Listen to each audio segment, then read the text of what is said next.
She's going to come back home. She's coming home alive.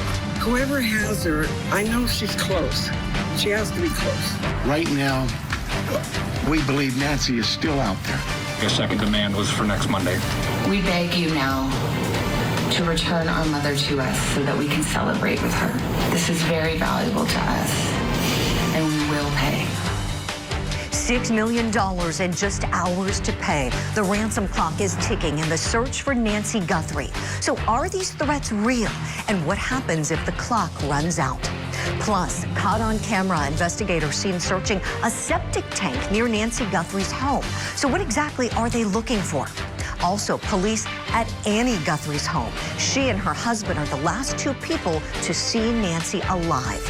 And who knew that Nancy was alone? We're talking about the questions that are swirling around this morning.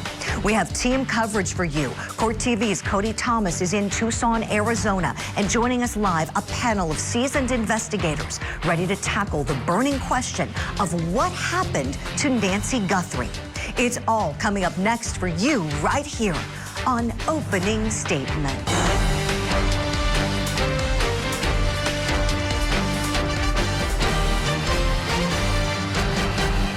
Good Monday morning to you and welcome to Opening Statements. I'm Julie Grant. I hope you had a wonderful weekend. We have put together a fantastic show for you. So let's get started. Grab that cup of coffee. It's time for my opening statement. It feels downright cruel. What's happening with the purported ransom demands for Nancy Guthrie feels incredibly cruel. To torment a family in this way is unconscionable. Over a week has now passed and the family is up against the clock with today's 5 p.m. deadline to pay $6 million in Bitcoin. This morning, I want to emphasize two things in my opening statement. Number one, if you believe in the power of prayer, like Savannah Guthrie does, please pray for a miracle for her mom's safe return. Number two, it's impossible for us here in the true crime community to know exactly what happened to Nancy Guthrie when we don't have all the information that law enforcement has. I can tell you from my experience as a prosecutor, law enforcement are always further along in their investigation than they let the public know, and for good reason. My heart breaks for Savannah and for her family, and I am one of those people praying for that miracle for Nancy Guthrie. And my friends, I hope today is the day that we witness that miracle happen. That's my opening statement on this Monday. Let me know if you like it. We are aware of a ransom letter that was sent to the local media and then to national outlets. As with every lead, we are taking it seriously. Any action taken on any ransom is ultimately decided by the family. If a transfer wasn't made, then I think a second demand was for next Monday. Now to our top story. A critical deadline in the search for Nancy Guthrie is just hours away. A ransom note demanding $6 million in Bitcoin by 5 p.m. Eastern Time, threatening the 84-year-old's life. The FBI has searched her property and they're offering a $50,000 reward. Savannah Guthrie and her siblings posted a third Instagram video addressed at her mother's captors. We received your message, and we understand.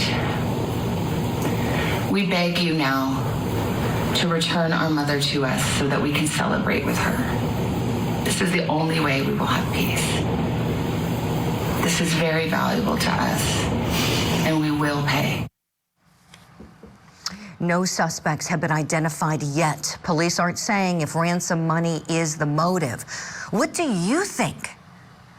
Let's bring in our power panel of investigators. What a lineup we have this morning. We have retired FBI Special Agent Jennifer Coffendaffer, Private Investigator J.P. Miller, retired NYPD Detective and Sergeant Dan Murphy. We have Crime Scene Investigator Cheryl McCollum. Good morning to you all, and thank you for lending us your expertise this morning. So let's start with the purported ransom notes. Are these real? Or should we be suspicious? Agent Coffendaffer, let me start with you, please. I think we should be very suspicious.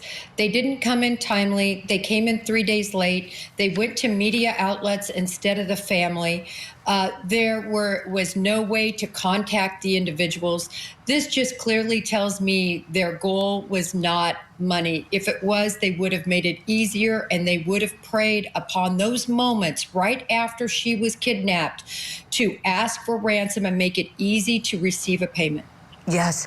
You know, a question I got on the radio this morning talking about this case was, with the notes being sent to local media and TMZ, does that make it harder for law enforcement to track down whomever is behind these notes?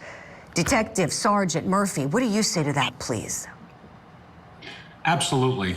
I think it's very unusual in this case that ransom demand notes would be sent to anything other than law enforcement and or the family. Typically, the family would get them. This is such a big media case, though, that you could see it being sent to law enforcement directly.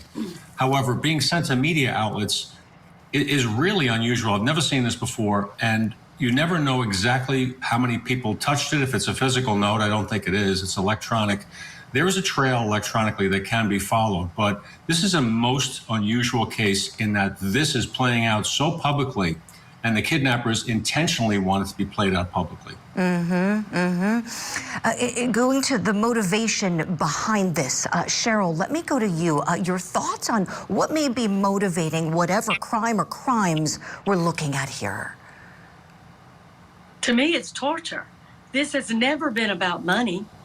If this was about money, as soon as the family said, we're willing to pay, they would have paid, and she would have been released yesterday. She wasn't. We have not heard from the family again. This is a twisted cat and mouse.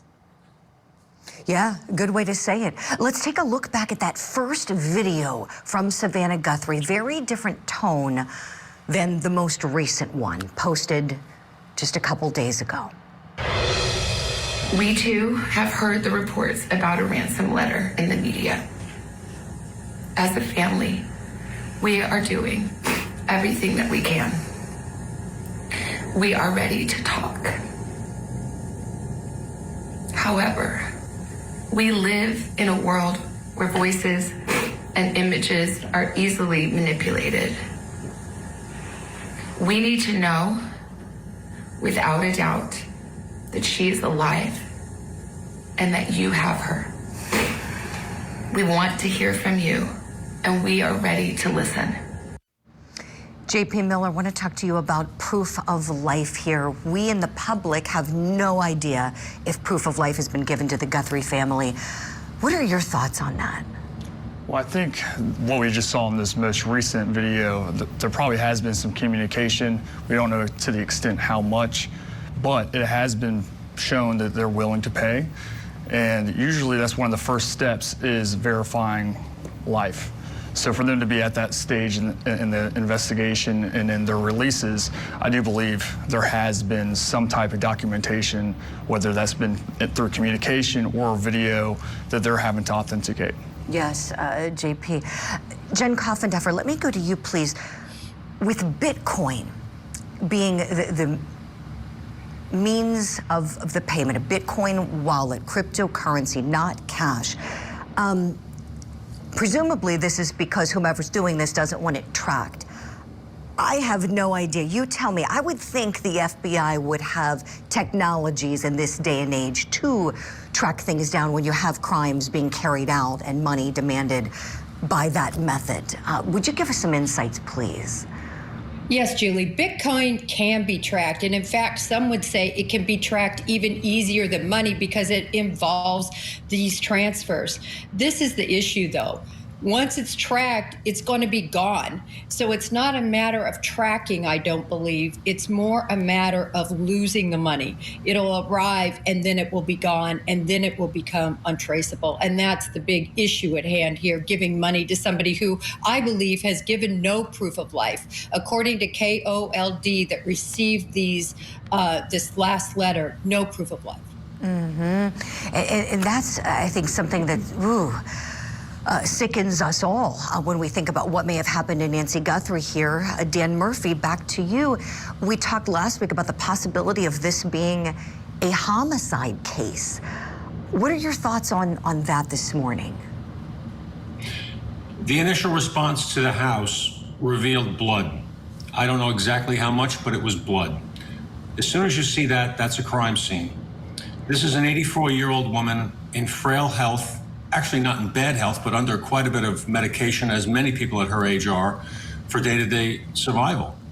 If she doesn't have that, if she's been injured, there's a good chance that she is not in good shape physically, or she has passed. I don't wish that, but this is a very real possibility, at which point proof of life can't be given. So I don't know whether or not this is a homicide case. However, the way that the Guthrie family spoke in the most recent video seems to be that they have accepted that that is the situation without saying so directly. Right. They use the wording about, this is very valuable to us. We want her home so we can celebrate with her. Unusual language, and we know Savannah Guthrie is someone who certainly is one of the best speakers in our country. The language seems very calculated. Cheryl McCollum, why do you think that is? I think they're sending a message, but one of the most important things about the last video, they did not speak directly to their mother for the first time, and they did not ask again for proof of life. And when you say we want to celebrate with her, and you say this is important to us, not her, not our mom, but this, I believe absolutely they have accepted that she is no longer with us. Yeah, it's a harsh reality, but based on the facts seem to support that reality. Cheryl, thank you. JP, let me go to you on whether the family should pay. If that is the reality, it looks very grim. We're not seeing proof that she's alive and well. What do you think the family ought to do in terms of paying that money? So, I mean, I don't exactly know how much they know, right? So it's hard for me to say, go this route or not. But if it was my loved one and I had the means, then I'm gonna try and do what I can do to get my mom back. So I sympathize with that. At the same time, these are terrorists, whether it's domestic or international. These individuals are terrorists, and because of that, that's troubling. And the government isn't going to pay it. It's going to have to it has to come from the family themselves. So it's a hard position to say. It is, and I like that you use the word terrorism, because that is exactly what's going on. Somebody is terrorizing this family. I'm so glad we have you all here. Stand by for more questions, please. We have to hit our first break. Here's what's next for you on Opening Statements. We've gotten reports that they are searching the sewage system, the septic tank system of the house. We've gotten reports of that. You see these sheriff's patrol cars out front of the house. Unclear as to what they are exactly looking for in the septic system. So that's the question. What were they looking for in that septic tank? We'll talk about it next. Plus, community members are coming out. They're showing their love outside of Nancy Guthrie's home. Look at this, strangers bringing flowers, dropping things off, really sharing a lot of love and prayers as we're entering week number 2 of the search for Nancy Guthrie. This week, previewing each day's proceedings in the murder trial of Dale Warner, plus the latest developments in the abduction of Nancy Guthrie. Opening Statements with Julie Grant. Mornings at 8/7 Central on Court TV. A deadly school shooting. I just started hearing gunshots. Now, the father of the alleged shooter is on trial. Mr. Gray knowingly allowing his son to possess a weapon. The Gave My Son a Gun murder trial. This week on Court TV. Well, welcome back. You know, the sun will rise soon in Arizona as the reported $6 million ransom deadline is looming for Nancy Guthrie. Now, this, of course, is the story that's trending this morning all across the country and around the world. People keep asking, where could the 84-year-old mother of Savannah Guthrie be? Well, there's some video from Fox News that showed police back at Nancy Guthrie's Tucson home over the weekend, and look at what they're doing. They're searching a septic tank and manhole. Court TV's Cody Thomas is there on the ground. We've gotten reports that they are searching the sewage system, the septic tank system of the house. We've got reports of that. You see these sheriff's patrol cars out front of the house. Unclear as to what they are exactly looking for in the septic system, but that is what's going on here today. I'm sure that's in the back of the house somewhere because we can't see that here out in the front yard. But again, still a very active scene here, still a very strong media presence. You can see the cars lined up all the way down this road. You see plenty of networks, local media, cars lined up that way as well. So as difficult as it is to say, are investigators looking for remains? Let's talk about this. Let's bring back in our power panel. Still with me, Jennifer Coffindaffer, J.P. Miller, Dan Murphy, and Cheryl McCollum. Crime scene investigator Cheryl McCollum, I want to start with you, please. Your thoughts on what they were looking for in that septic tank and manhole. Well, Julie, you know as well as I do, they ain't looking for car keys.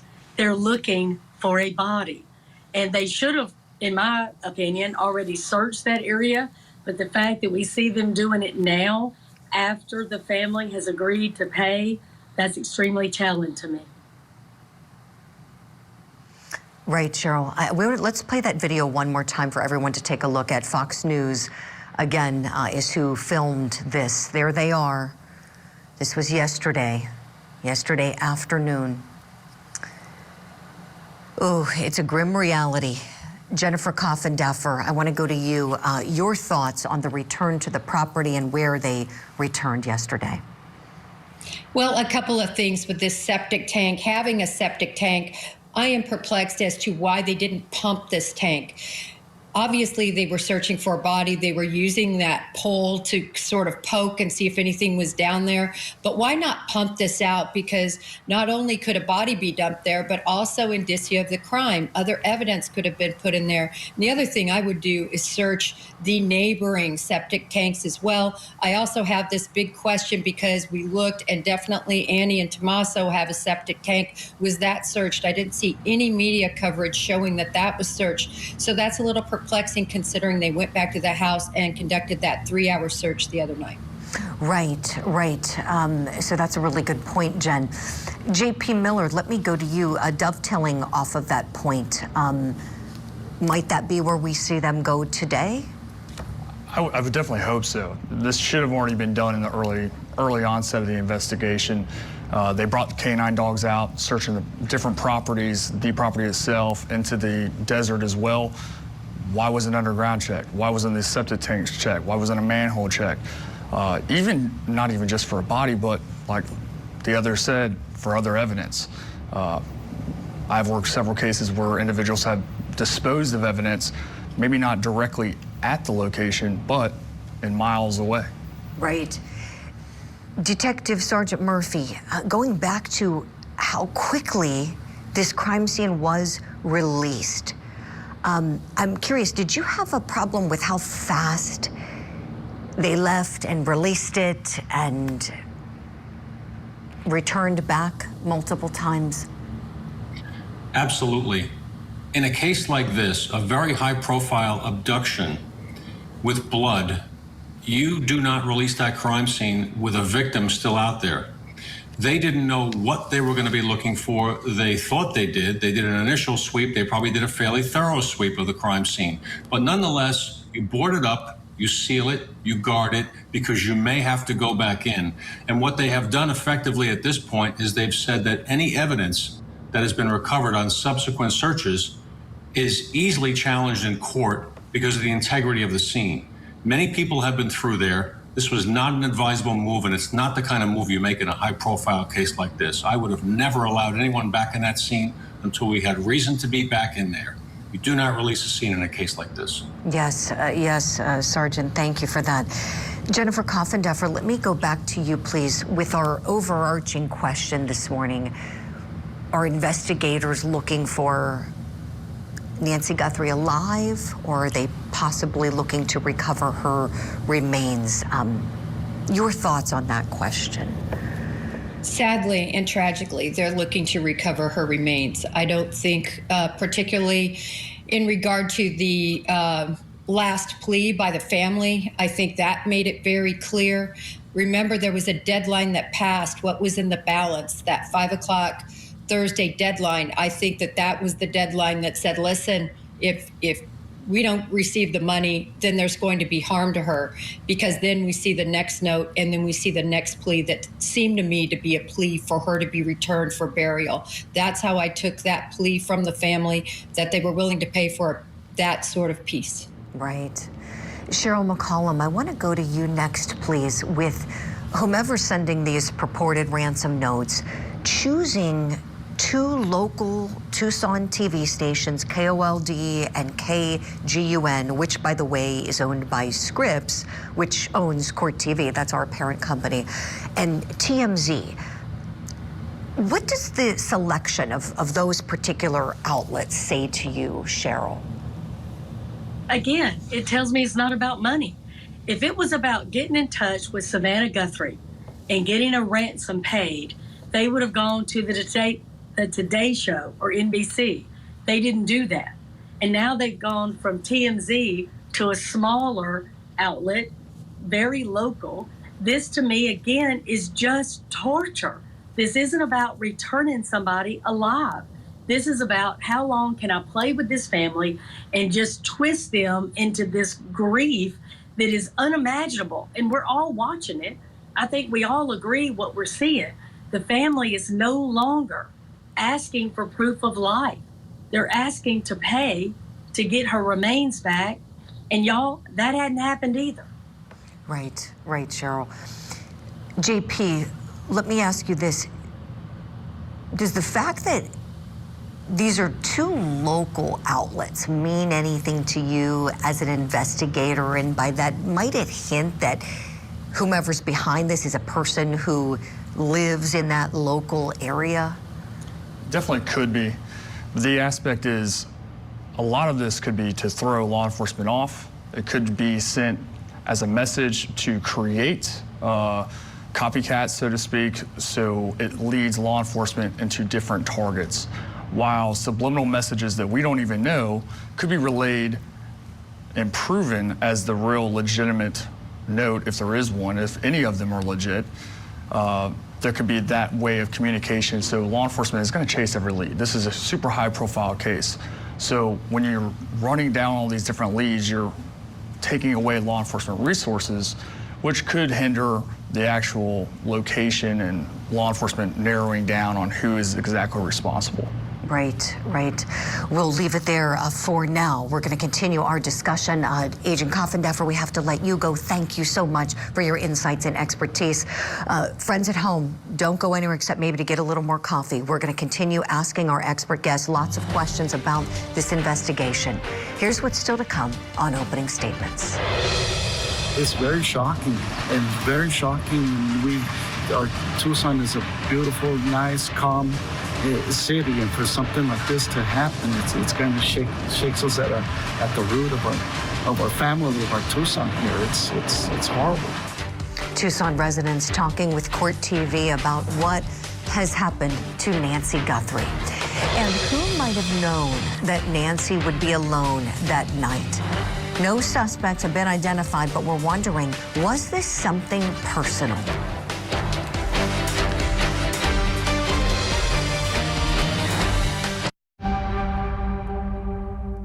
We saw some things at the home that were concerning to us. We believe now, after we processed that crime scene, that we do in fact have a crime scene, that we do in fact have a crime. We know she didn't just walk out of there. She did not leave on her own. Nancy Guthrie is of great sound mind. This is not a dementia related. She is as sharp as a tack, and we're asking the community's help. Our spotlight shines on the search for Nancy Guthrie, the search entering its second week. I want to show you something right now. Take a look at this sign. Really shows how much people care about Nancy Guthrie. Look at this, people stopping in front of the house, putting flowers at the entrance of her home over the weekend, saying prayers, sending lots of love and light, hope for the family. We spoke with a longtime Tucson resident who has a message for the Guthries. Hang in there. We're praying for them. We're praying for Mrs. Nancy, and we will get her back. We will get her back good and healthy and fine. She's going to come back home. She's coming home alive. There's still deputies outside of Nancy Guthrie's home. Might today be the day that the family is reunited with her. I said earlier in my opening statement, if you believe in the power of prayer like Savannah Guthrie does, pray for a miracle. Today is the day for that deadline, 5 p.m. local time in Arizona for $6 million in Bitcoin. Let's bring back in our power panel. Still with me, J.P. Miller, Dan Murphy, Cheryl McCollum, and I want to welcome in now Manuel Gomez. Manuel, I'll start with you. Is there any glimmer of hope you see here that Nancy Guthrie could possibly still be alive and have a safe return home today?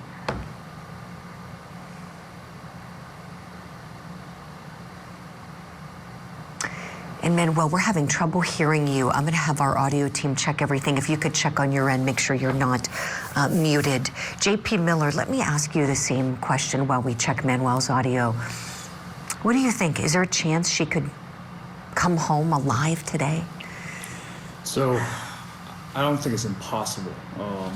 Everything that I think, and my belief is much like the Guthrie's family, and nothing's impossible if you put your faith in God. Yeah. But I will say we are looking slim. Every day that passes, every hour that passes, this is slim. Yeah. You know, we don't know when exactly the family got those purported ransom notes. We just know that it was introduced in the media by TMZ in the local station on last Monday. So that seems like there were already days that passed and time that passed for something bad to have happened. Time really doesn't seem to be on Nancy Guthrie's side, does it? Especially with what we know about her needing medication daily in order to survive. That's correct. And if this ransom letter is true and correct, then we're looking at well-calculated, methodical individuals who pre-planned not only the abduction, but the layering sequence of sending the letters. So I don't know what the reasoning is if it is true, but it could be for a delay. Yeah. This is so sad. We all want to see that beautiful woman brought home.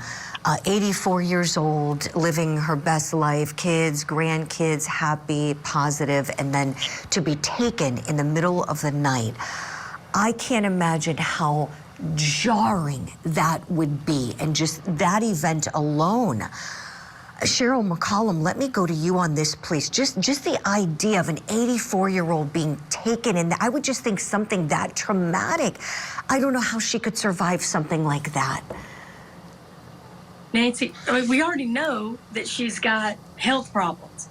Nancy has a pacemaker. She's on blood thinner. She cannot walk on her own very far. I mean, you're talking about somebody that is what we call a soft target. You do not have to make her bleed to control her, Julie. So for me, there is a great possibility that law enforcement is running a parallel investigation here. They're going to run a homicide investigation as well as a kidnap ransom case, and they're going to see where do these cases intersect. Do they intersect legitimately or not? Is it the same person involved or not? And I think if you watch what law enforcement does, as well as what they're not doing, they're going to tell you what their belief is. And I absolutely firmly believe they are trying to recover a body. Yeah, excellent point you just made, Cheryl. And I'm being told we have Manuel's audio clear now. So Manuel, I believe you heard my question, but in case not, Is there any hope Nancy Guthrie could be alive? I would say no, because she is such a sharp woman that it would be a hazard for them to have her alive. And the thing about this case that, you know, is amazing is that they're using cloaking software. And this same software, Julie, is used throughout the United States when law enforcement can't detect where a phone number is coming from, can't detect where an IP address comes from. And the problem we have, Julie, is that there is no regulations. We have no federal regulations regulating this software, and it is a nightmare. And this case is not just the one example it's used on, but it was also used in the William Brock case, where the criminal called the police, and the police can't even track where they are. They will not find this. Unfortunately, I don't believe she's alive. And unfortunately, I believe that the people that are asking for money are professional scammers and are not the ones that kidnapped her. That is my professional opinion on this case. Well, I really appreciate that. And the insight you shared about that cloaking software. As you're talking, Manuel, I'm thinking, why isn't this illegal? Lawmakers, get to work on this. This should be illegal. Thank you for that. Detective Sergeant Dan Murphy, I want to ask you about the point that Cheryl raised, an excellent one about how teams that work kidnapping cases and homicide cases are going to be comparing notes and looking at where these cases intersect and what seems to be the truth here. You have that unique background that you've done both, a lot of both of these kinds of investigations for many years in your time of service. Tell me what you're thinking this is this morning based on the information publicly available to you. Based upon public information, I would say that you have to treat it as though it is still an active kidnapping with a live victim, and the number one concern of all investigators has to be the safe return of the victim. The kidnapping motto is just that: get the victim back safely. Everything else is a secondary consideration. However, at the same time, indications are that she is not with us anymore. And as a result, you have to begin collecting evidence towards that end. You cannot overlook the one for the other. So as Cheryl said, she's absolutely correct. Two separate trails working out of the same war room, sharing notes, but gathering evidence in the event that a body is discovered and a kidnapping case is now truly a homicide case. If I don't know what the squad knows, I don't know what the FBI knows, we don't know that yet. But you have to keep both open for the possibility that she's alive, she'll be released, and the kidnappers have to be held accountable. Same thing with a homicide. Everything you're doing is building evidence, right, from the very beginning of this case. However, in the kidnapping, again, that overarching, overriding concern, number one above everything, is safe return of the victim. Yes, most definitely, Sarge. Manuel, back to you on the points you raised, this case being so unusual. It's really unprecedented when you think about everything we've got. We've got an 84-year-old kidnapping victim. She is the mother of a celebrity in our country. Whomever's behind these purported notes are communicating with this cloaked software, as you said, to media outlets, not even directly communicating with the family. The family's having to use social media to return the communications. I can't think of a case I've ever seen like this. Tell me, Manuel, what's making this most challenging for the investigators?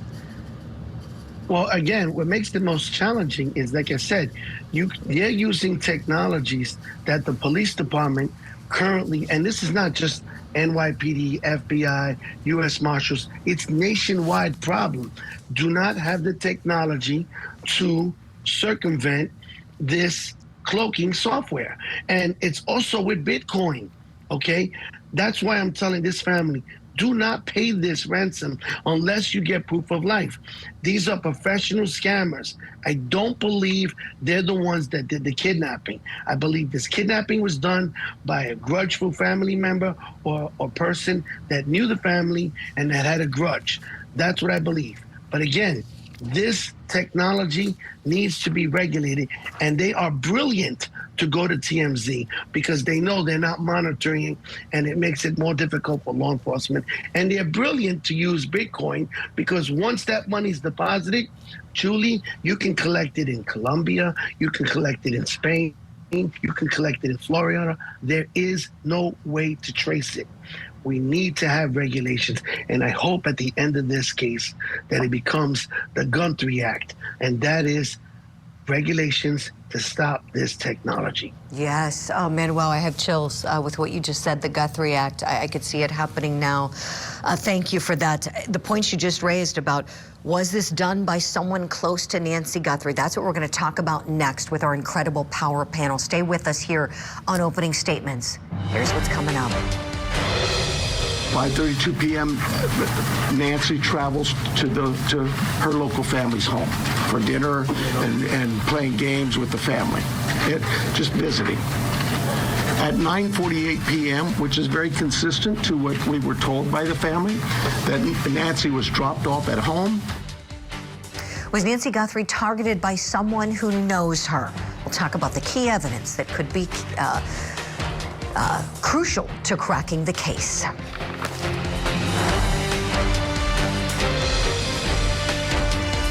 This week, previewing each day's proceedings in the murder trial of Dale Warner, plus the latest developments in the abduction of Nancy Guthrie. Opening Statements with Julie Grant. Mornings at 8/7 Central on Court TV. The tragic murder of Keith Canero and his entire family. This one is the most brutal case that I've seen in my experience here. The Mansion Murders Trial. Live coverage today on Court TV.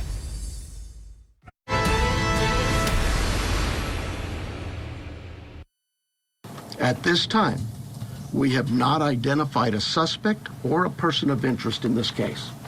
We are working our best to do that. But to be clear, we have nobody of interest or any suspects that you would consider a prime suspect. We're just not there. We're not there yet.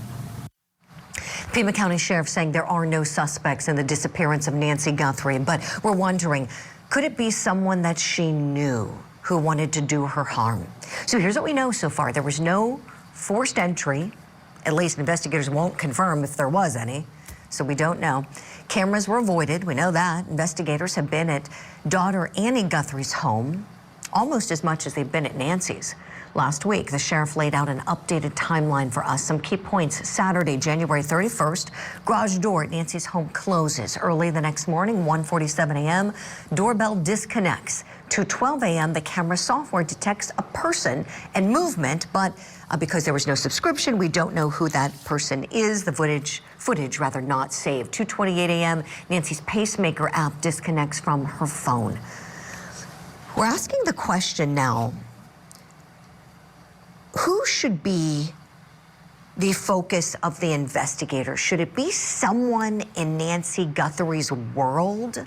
Friends, family, anybody who would come to her house regularly? How closely do investigators need to look at the inner circle? Let's talk about that. Still with me, JP Miller, Dan Murphy, Cheryl McCollum, and Manuel Gomez. JP, I'll start with you. The inner circle, your thoughts? Yeah, so as an investigator, as a lead, you never want to have a tunnel vision on one suspect, but it is good to keep your mind open, look at all the different family members, those who are closest with her, those who would know her schedule, know where she lives, know what type of security or the outside of her home would look like, or how to get in and out. So you want to look at not just family, but those who have that direct contact with her, whether it's a caregiver or someone that goes to the church, maybe a past Uber driver. Even if someone like an Uber driver could just have a small interaction with her, but that doesn't necessarily say that they're hanging out every day. Could it be someone like that? It absolutely could, but it could be someone that just had a small interaction with her. Right, right. Dan Murphy, let me go to you next, please. The inner circle, how must that be worked by the investigators? The investigators have to look at the inner circle in a case like this. It's just like a homicide case. You have to know your victim's life. Who is in their life? What is the status of those relationships? Is she having issues with someone? Is there a financial concern? Is there an ongoing grievance? Is there court issues going on with someone at the moment, civil actions? All these things have to be considered. You have to absolutely look at who knows this woman, who knows her routine, who knows their way around her house perhaps, who knows where it is, how to get in, that she lives alone, that she doesn't have 2 guard dogs, that her alarm system is rudimentary at best. All these things have to be considered, and you're going to look within as much as you're looking without. This is a multifaceted investigation. You overlook nothing, and you certainly look within. Yes. Cheryl McCollum, let me ask you, please, based on the facts made available to us so far, and we keep acknowledging we know that law enforcement knows much more than we know for good reason, but based on what we know, does this seem more to you like something done by someone in Nancy Guthrie's inner circle, or more like something done by someone who is a total stranger, who does not know her patterns or familiar with the lay of the land with her home? If I'm in the war room with Dan Murphy, I'm looking at the 6 million. Why 6 million? Why not 10? Why not 20? Why not 1? 6 is an odd, unusual number. So I'm going to want to know, is $6 million associated with Savannah Guthrie at all? Is that a bonus? Has she just gotten advance for a new book? Is it some kind of sponsorship? Who would know 6 million? That's where I would focus right this minute. That's a great point, Cheryl. Thank you for that. Yeah, what's the significance of that number? Is that an amount of a bonus? Is that, a salary amount? What is that amount? Great point.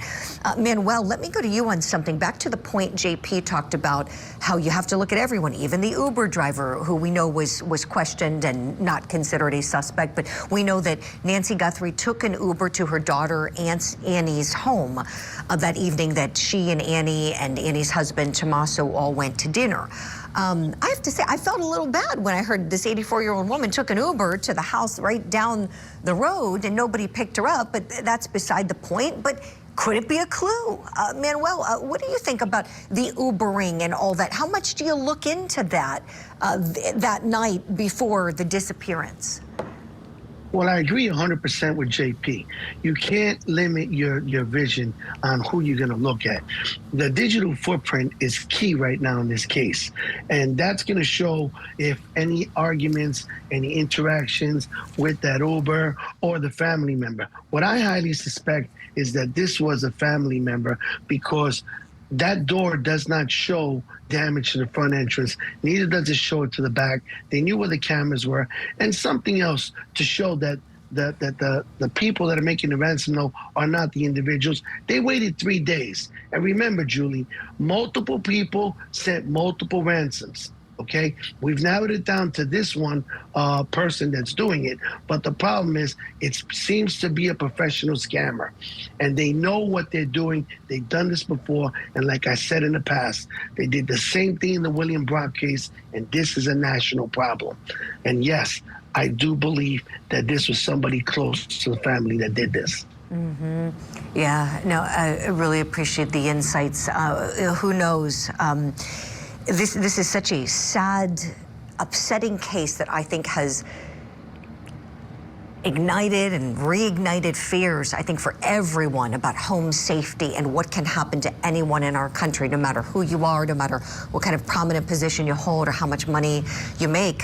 You all, everyone on this power panel who served many years, and we thank all of you for the tremendous service that you've given in America in the various jurisdictions where you've worked. You know that crime knows no boundaries. It knows no bounds whatsoever. Anybody can be victimized, and I thank God we have people like all of you to keep us safe. JP Miller, Cheryl McCollum, Dan Murphy, Manuel Gomez, thank you all so much for your insight, your expertise, everything you've shared with us today. We'll keep the prayers going for Nancy Guthrie and her family. And friends at home, if you like this episode of Opening Statement, you can watch it again. You can share it. Go to courttv.com.